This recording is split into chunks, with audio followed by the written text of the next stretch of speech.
الحمد لله نحمده ونستعينه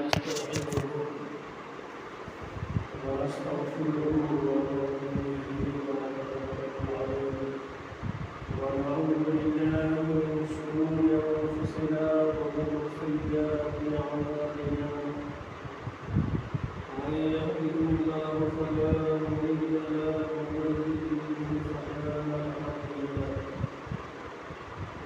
ونشهد أن لا إله إلا الله وحده لا شريك له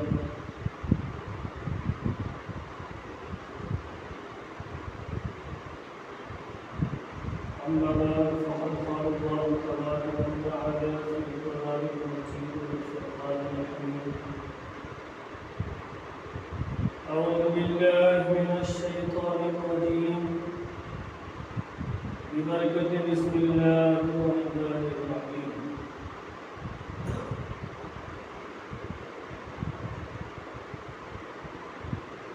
كل نفس ذائقة الموت صدق الله مولانا العظيم وبلغنا رسوله النبي العميد المتين المبين المعين الكريم ونحن على ذلك لمن الشاهدين والشاكرين والذاكرين والحمد لله رب العالمين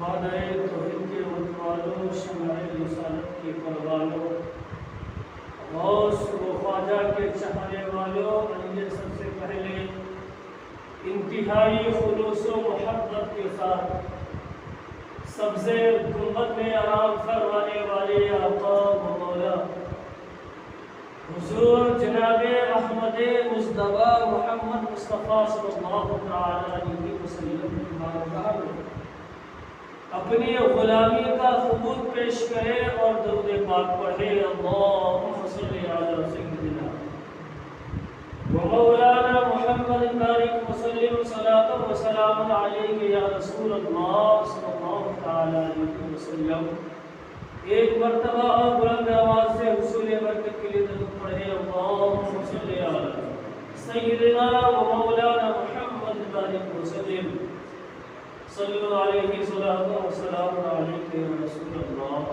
صلی اللہ علیہ وسلم محترم حضرات، میں نے آپ کے سامنے قرآن مقدسہ کی آیت کریمہ تلاوت کرنے کا شرف حاصل کیا۔ اللہ جل جلالہ قرآن مقدسہ میں ارشاد فرماتا ہے کل نفس ذائقۃ الموت، ہر نفس کو، ہر جاندار کو موت کا مزہ چکھنا ہے، چاہے وہ انسان کیوں نہ ہو، چاہے وہ جانور کیوں نہ ہو، چاہے وہ چرندہ پرندہ درندہ کیوں نہ ہو، یہاں تک کہ اللہ تبارک و تعالیٰ کے کم و بیش 18,000 مخلوقات ہیں اور جن جن کے اندر نفس پائی جاتی ہے، ساری چیزوں کو، ان ساری نفس والوں کو موت کا مزہ چکھنا ہے، چاہے وہ کسی بھی بہانے سے ہو، بیماری کے بہانے سے ہو یا ایکسیڈنٹ ہونے کے معاملے میں ہو یا کسی بھی بہانے سے ہو، انسان کو ایک نہ ایک دن موت کا مزہ چکھنا ہے۔ ہم اور آپ ہی نہیں بلکہ آدم علیہ السلام سے لے کر آج تک جتنے لوگ آئے ہیں سبوں نے موت کا مزہ چکھا ہے۔ موت کسی کو نہیں چھوڑی ہے آج تک۔ جو بڑے بڑے طاقتور بادشاہ تھا، نمرود، اسے بھی موت آئی، حامان اسے بھی موت آئی، قارون اسے بھی موت آئی، فرعون اسے بھی موت آئی، لیکن موت جس کے اندر نفس پائی جاتی ہے اسے موت آنا ہے، کیونکہ یہ اللہ کا فرمان ہے اللہ نے قرآن میں فرمایا ہے کلو نفس ذائقۃ الموت، ہر نفس کو موت کا مزہ چکھنا ہے۔ شاعر کہتے ہیں آگاہ اپنی موت سے کوئی بشر نہیں، آگاہ اپنی موت سے کوئی بشر نہیں، سامان ہے 100 برس کا پل کی خبر نہیں، سامان ہے 100 برس کا پل کی خبر نہیں، جاگنا ہے جاگ لے افلاک کے سائے تلے، جاگنا ہے جاگ لے افلاک کے سائے تلے، حشر تک سوتا رہے گا خاک کے سائے تلے۔ شاعر فرماتے ہیں جاگنا ہے جاگ لے، انسان سے مخاطب کر کے شاعر فرماتے ہیں اے انسان تجھے جاگنا ہے جاگ لے اس آسمان کے نیچے، اور حشر تک تمہیں سونا پڑے گا خاک کے نیچے۔ خاک مٹی کو کہا جاتا ہے۔ انسان جب تک دنیا میں رہتا ہے عالیشان گھر بناتا ہے، گھر میں سونے کے لیے اچھا بستر وغیرہ کا انتظام کرتا ہے، لیکن دوستو جب اس کے جسم سے اس کی روح نکل جاتی ہے تو پھر اس انسان کو خاکر بے سوگ کر دیا جاتا ہے، یعنی خاک کے سپرد کر دیا جاتا ہے، اسے مٹی کے حوالے کر دیا جاتا ہے۔ لیکن مرنے والا اگر نیکوکار ہے، گنہگار نہیں ہے، تو یہ دنیا کا مکان کیا ہے، یہ دنیا کا نرم بستر کیا ہے؟ جب انسان نیکوکار ہوتا ہے تو اللہ تبارک و تعالیٰ اس کے قبر میں جنت کے بچھونے بچھا دیتا ہے، جنت کے بستر اس کے لیے تیار فرما دیتا ہے۔ لیکن جب مرنے والا نیکوکار ہوگا تب، ورنہ اگر مرنے والا گنہگار ہوگا تو قبر ہی اس کے لیے جہنم کے گڑھوں میں سے ایک گڑھا بن جائے گا۔ اسی لیے کہا جاتا ہے اگر آپ قبر میں سکون اور اطمینان چاہتے ہیں تو آپ کو اس دنیا کی محبت کو چھوڑنا پڑے گا، اس دنیا کی لالچ کو آپ کو چھوڑنا پڑے گا۔ اللہ نے جو حکم دیا آپ کو اس پر آپ کو عمل کرنا ہوگا، تب جا کر آپ قبر میں سکون کی نیند سوئیں گے۔ شاعر کہتے ہیں جاگنا ہے جاگ لے افلاک کے سائے تلے، حشر تک سوتا رہے گا خاک کے سائے تلے۔ ایک بات بتائیے، قبر حدیث میں ہے، اللہ کے رسول صلی اللہ تعالی علیہ وسلم کا فرمان ہے کہ جب کوئی مرنے والا مرتا ہے اور اسے قبر میں دفن کر دیا جاتا ہے تو قبر اسے دباتی ہے، قبر اسے دباتی ہے، اور ہر انسان کو قبر دبائے گی اس کے نامۂ اعمال کی وجہ سے۔ جس طرح بتائیے ماں اپنی اولاد سے کتنی محبت کرتی ہے، جب بچہ چھوٹا رہتا ہے ماں اپنے بچوں کے پیر کو، بچے کے جسم کو کس طرح محبت سے دباتی ہے۔ اگر مرنے والا نیکوکار ہوگا، نمازی ہوگا، اللہ اس کے رسول سے ڈرنے والا ہوگا تو قبر اسے بھی دبائے گی، لیکن ماں جس طرح بچے کو دباتی ہے اس طرح قبر مرنے والے کو دبائے گی، محبت سے دبائے گی۔ حدیث پاک میں ہے اگر گنہگار شخص ہے، مرنے والا گنہگار ہے، لیکن قبر اسے بھی دبائے گی، لیکن قبر جب اسے دبائے گی تو اس کی ہڈی پسلیاں ساری ایک ہو جائے گی۔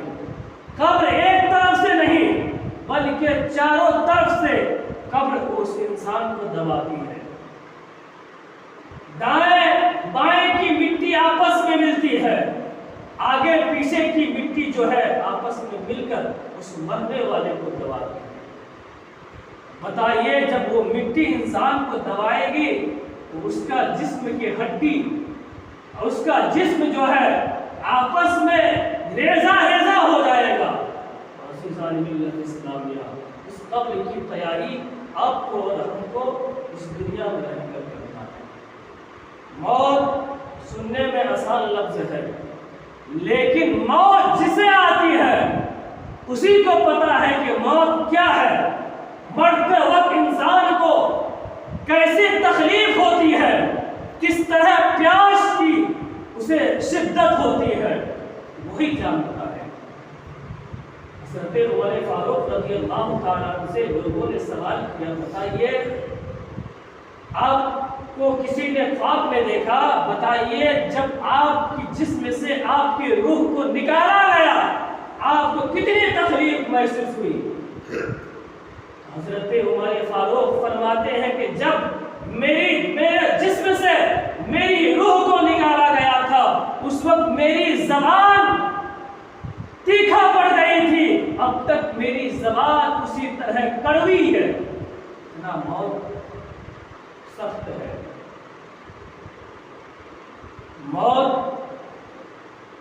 سب کو آنی ہے، نیکوکار کو بھی موت آنی ہے، گنہگار کو بھی موت آنی ہے، لیکن جب نیکوکار کی روح کو حضرت اسرائیل علیہ السلام نکالتے ہیں تو بڑی محبت کے ساتھ نکالتے ہیں۔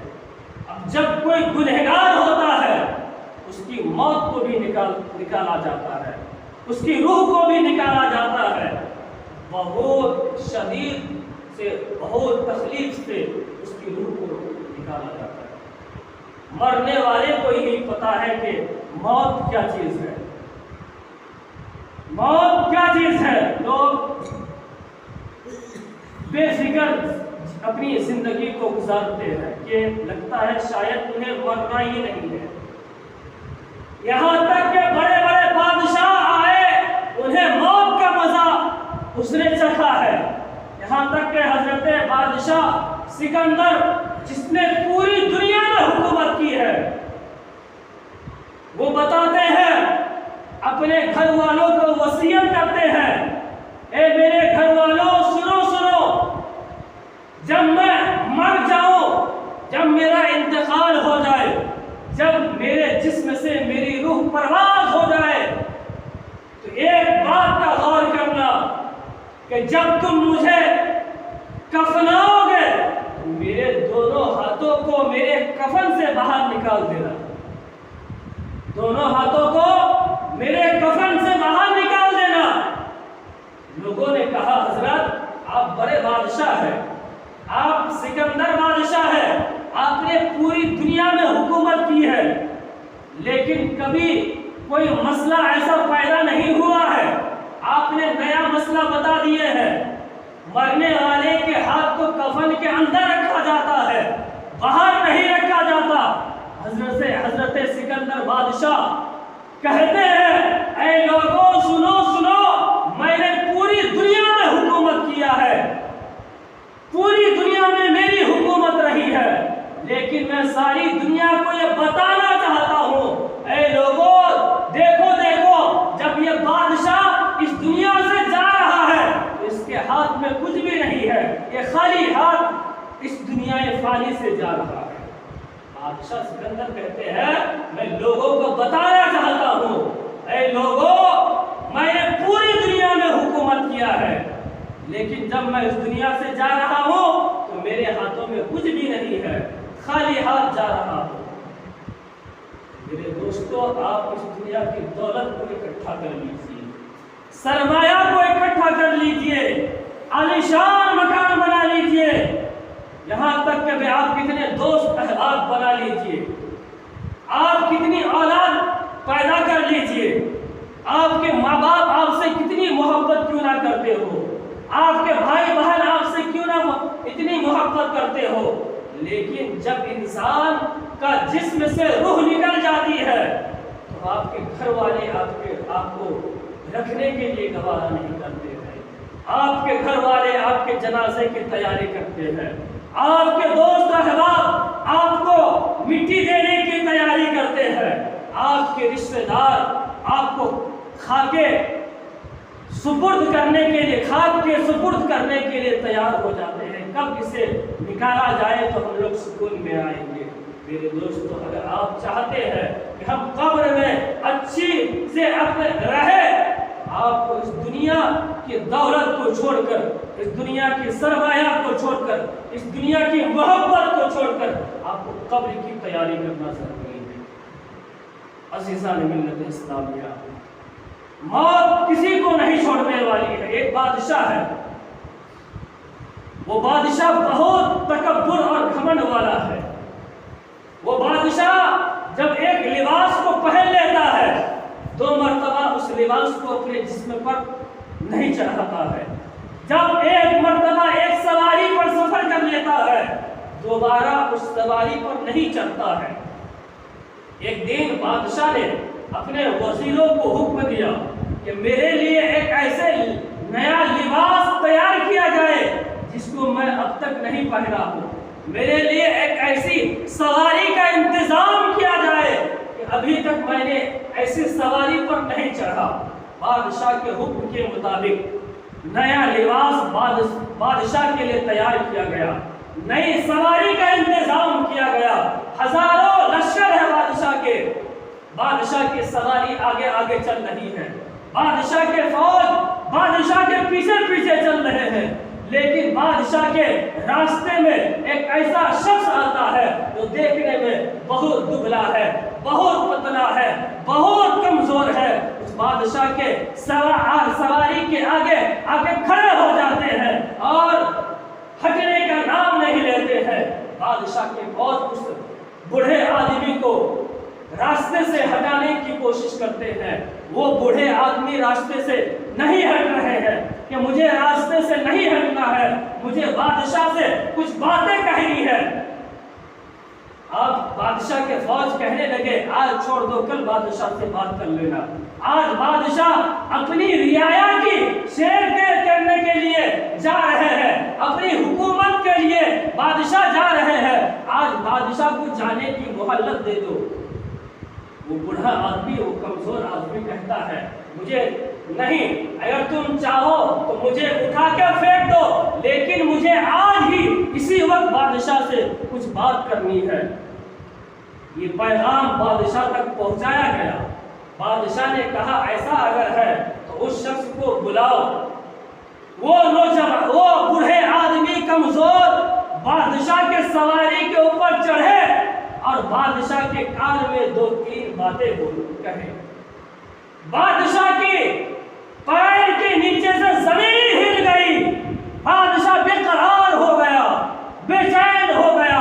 بادشاہ کہنے لگا مجھے تھوڑی سی مہلت دے دو تاکہ میں اپنی رعایا کو اپنے گھر والے کے نام کر سکتا ہوں۔ میرے دوستو، وہ بوڑھے آدمی کوئی اور نہیں تھا بلکہ وہ ملک الموت تھے، حضرت اسرائیل علیہ السلام تھے، جو بوڑھے کی شکل بن کر، بوڑھے کی شکل کو اختیار کر کے اس بادشاہ کی روح کو قبض کرنے کے لیے آئے۔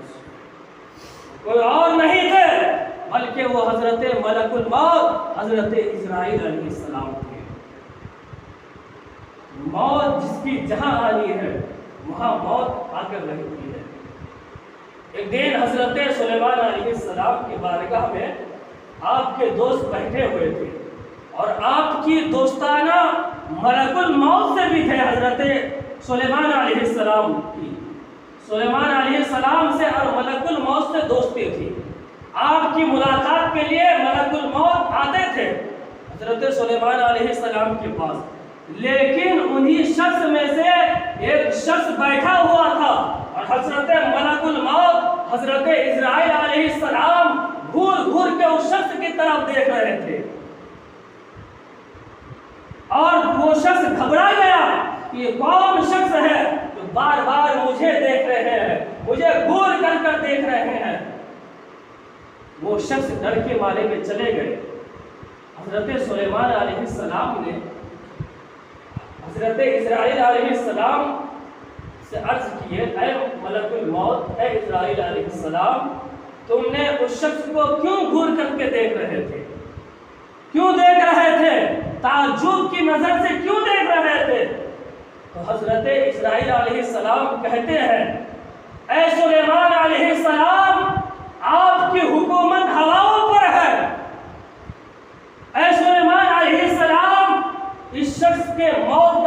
قریب آ گیا، اس شخص کی روح کو نکالنے کا حکم مجھے ہوا ہے، لیکن یہ شخص آپ کے پاس بیٹھا ہوا ہے، لیکن اس کا حکم ہے کہ اس کی روح کو ہندوستان میں نکالا جائے۔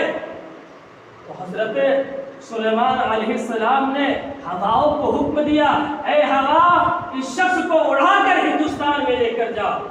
تو ہوا اس شخص کو اڑا کر ہندوستان میں لے کر آئے اور ہندوستان میں اس شخص کی روح کو نکالا گیا۔ اب وہ شخص بیٹھا ہوا تھا حضرت سلیمان علیہ السلام کی بارگاہ میں، لیکن موت اسے بار بار دیکھ رہے تھے، کیونکہ اسے اس کا جانے کا وقت آ گیا، اس کا آخری وقت آ گیا۔ سلیمان علیہ السلام نے ہواؤں کو حکم دیا، ہوا اسے اڑا کر جو ہے ہندوستان لے کر آئی اور ہندوستان میں آ کر اس شخص کی روح کو نکالا گیا۔ میرے دوستو، جس کی موت جہاں آنی ہے، جس وقت آنی ہے، اسرائیل علیہ السلام وہاں پہنچ کر کے اس کی روح کو نکال دیں گے۔ عزیزان ملت اسلامیہ، قبر پہلی منزل ہے۔ روایت میں ہے جس نے قبر کی پہلی منزل کو پار کر گیا وہ آخرت کے ساری منزل کو پار کر جائے گا۔ جو کٹیر منزل ہے وہ قبر ہے۔ منکر نکیر آئیں گے، آپ سے 3 سوال و جواب کریں گے۔ مرنے والا اگر نیکوکار ہوگا، نمازی ہوگا، متقی اور پرہیزگار ہوگا تو وہ منکر نکیر کے 3 سوال کے جوابات دے دیں گے۔ منکر نکیر کہیں گے من ربو کا، تیرا رب کون ہے؟ مرنے والا اگر نیکوکار ہوگا تو کہے گا ربی اللہ، میرا رب اللہ ہے۔ اگر مرنے والا گنہگار ہوگا تو پہلے سوال ہی کے جواب میں پھنس جائیں گے، کہیں گے میں کچھ نہیں جانتا، میں کچھ نہیں جانتا۔ افسوس کے علاوہ اس کو کچھ نہیں ہوگا۔ اسی لیے کہا جاتا ہے کہ آپ اس دنیا میں جب تک رہیں، زندگی بھی انسان کی ایک نعمت ہے۔ جس طرح آپ سمجھتے ہیں کہ دولت اللہ کی نعمت ہے، تو اسی طرح زندگی بھی اللہ کی نعمت ہے۔ اور اللہ نے اتنی ساری دولتیں آپ کو عطا فرمایا ہے، یہ بھی اللہ کی نعمت ہے۔ آپ کو اس ساری چیزوں کا بھی جواب دینا ہوگا۔ دوستو، قبر کی منزل بہت قریب ہے۔ قبر میں جو انسان نمازی ہوگا اس کے لیے قبر میں جنت کی کھڑکیوں کو کھول دیا جائے گا، جنت کے لباس اس نیک آدمی کو پہنایا جائے گا، اس کے لیے جنت سے بستر لگایا جائے گا۔ اگر مرنے والا گنہگار ہو، سیاہکار ہو، خطا کار ہو تو اس کی قبر میں آگ بھڑکا دی جائے گی۔ بتائیے اس دنیا کی آگ کو جو روایت میں ہے کہ 36 مرتبہ جہنم کی آگ کو نور کے سمندر سے دھویا گیا، تب جا کر دنیا کی یہ آگ پیدا ہوئی ہے۔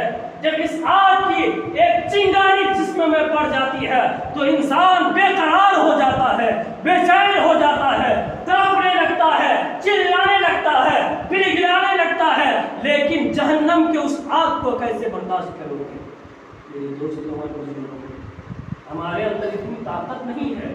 اگر دنیا میں کوئی آواز سے بات کرے تو ہم اس کی آواز سے ڈر جاتے ہیں، اگر کتا بھونکنے لگے تو اس کی آواز سے ہم ڈر جاتے ہیں، لیکن جہنم کے اس دردناک عذاب کو کیسے برداشت کرو گے؟ ہمارے اور آپ کے اندر اتنی طاقت نہیں ہے کہ جہنم کی آگ میں ہم جل سکیں۔